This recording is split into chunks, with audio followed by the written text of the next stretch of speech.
But tomorrow when we're going to be a lot more about rapport building and influencing people and being able to get people to sort of like you. This is absolutely paramount. To be able to, number one, hear and then to match. So what we've done here is we've actually let you play around and push your boundaries to notice in yourself which is the easy one and which isn't. Because do you all know, without having to tell anybody, which is the most natural one and which is the one that you have to think? You have to think a little bit more, or you needed to look a little bit more when it was, oh, it's the auditory, what's the auditory one again? Yeah? Would it change if you're in different situations, or are you Always. what you want about it? Always, always. So for instance, if you think about, there are tests done, and this does my head in, by the way, kinesthetic, where they will test people to see are they visual, auditory, or kinesthetic. And they've even done it in schools, and then they put up big posters to say these are the auditory kids, and these are the visual kids, and these are the kinesthetic kids, and then they try their best to teach the children by those representational systems. If you label somebody, and I say this strongly, if you label somebody in a particular representational system, what are you indirectly, unconsciously saying to them? So if you label a child a visual child, can they play musical instruments? No. Oh no. I'm not auditory. I'm not auditory. Oh, I can paint. It's visual, but I'm not auditory, so therefore I can't do that. I was at university yesterday for the first day of my practice teaching course, and I had to do with that test. I had that questionnaire.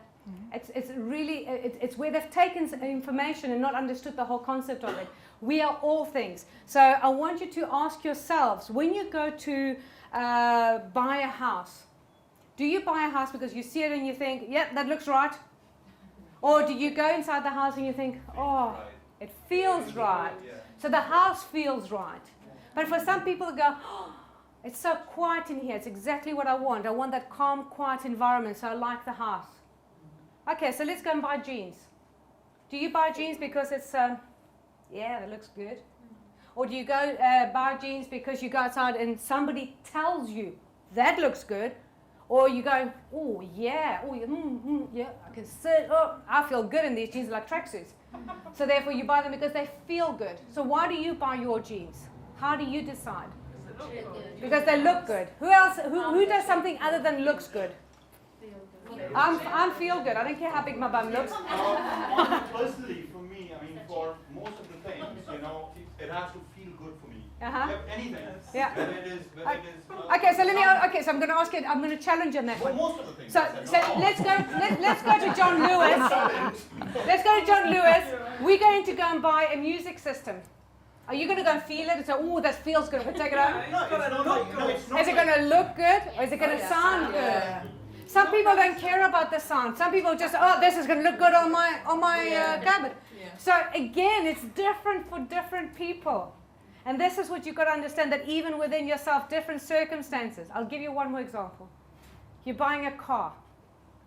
Now, some guys want to hear the engine.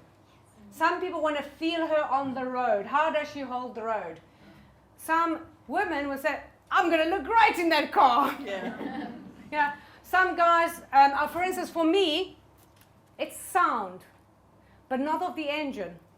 The sound of the car door. If the car door goes, doof, we're safe. I've got precious cargo at the back. I drive a safe car. I don't care what it looks like. I don't care how fast it goes.